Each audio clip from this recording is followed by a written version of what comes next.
nabiga calayhi salaatu wasalaam ku salli oo rasuulka calayhi salaam muuqaal kana gaarsiiyo walaalaha inta aad awoodid nabiga calayhi salaam wuxuu leeyahay qofkii yiraahdo 40 kelmadood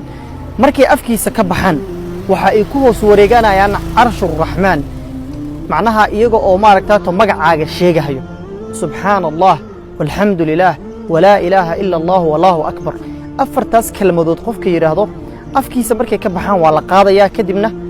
arshiga hoostiisa ay ku wareeganayaan iyaga oo magacaaga sheegahay haddaba maxaa ka weyn oo ka qurux badan in rabbi subhanahu wa ta'ala arshigiisa hoostiisa magacaaga lagu sheego gaarsi walaalaha inta awoodid waxa rasuulkeenu yiri saacada qiyaamadu ma dhici doonto ilaa la arko 10 calaamadood markaa buu nabigu sheegay qiiq samada ka imanaya buu nabigu sheegay waxa kale nabigu sheegay dajjal buu nabigu sheegay calayhi salaatu wassalaam oo adduunyada buqcad kuma taalo ilaa dajjal uu maraya dadkana wuxuu ka dhaadhicinayaa inuu yahay rabbigii isagu dadka abuuray inuu yahay buu ka dhaadhicinayaa waxay sheegaysaa afar meelood dajjal ma galaayo jabal tuur buurtii nabi muuse calayhi salaam loogu waxyooday ee ilaahay nabi muuse uu kula munaajooday ma galayo dajjal makkana ma galaayo madiinana ma galaayo qudusna ma galaayo buu rasuulku masjid al-aqsa dajjal ma galaayo calaamada saddexaad buu nabigu waa daabad dhulka ka soo baxaysa buurta safa la yiraahdo inna safa wal marwa sakhrada bay ka soo baxaysa iyaduna adduunyada oo dhan bay maraysaa qof kastoo adduunyada ku yaalabay uu nabigu waa ishaabadayn waxa qof walba uu yahayna waa ku qormi doontaa buu rasuulku yiri muuminka muumin bay ku shaabadayn kaafirkana kaafir bay ku shaabadayn waxa kale nabigu sheegay inuu imanayo nabi ciise calayhi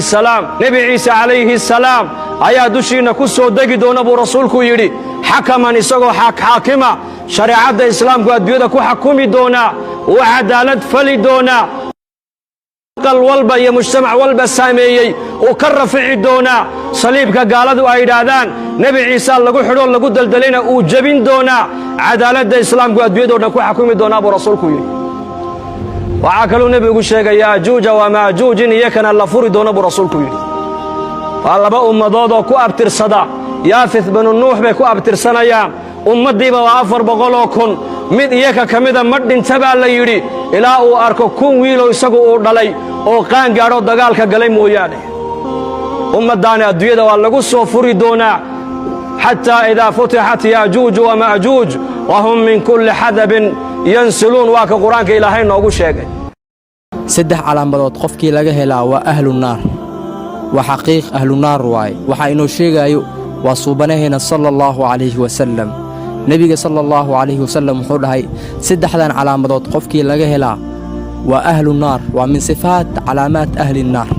وصفوين أما علامات لو قرت قفك أهل النار كأه إلهي أياك مغنغلينا waxaan ka codsanayaa inaad gaarsiiso muuqaalkaani inta aad gaarsiin karto walaalaha ka mid ah maanta waa faafisaa maanta waxaan ka codsanayaa inaad muuqaalkaani gaarsiiso walaalkaaga oo maanta xumaan ku dhex jiray adigana aad sabab u noqoto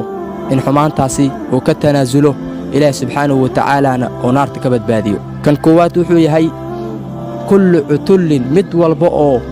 adag oo yaani qalbigiisa aan furnayn qofka muslimka ah min calaamaadkiisa waxa kamid ah inuu bashaash yahay oo furfuran yahay qofka walaalkiisa ka soo horbaxo u dhool cadeenayo midka labaad waa jawaad waa mid aruurin badan xoolihiisa asliga aruursanayo wax ma ka sadaqeysanayo dadka wax ma ugu faa'iideynayo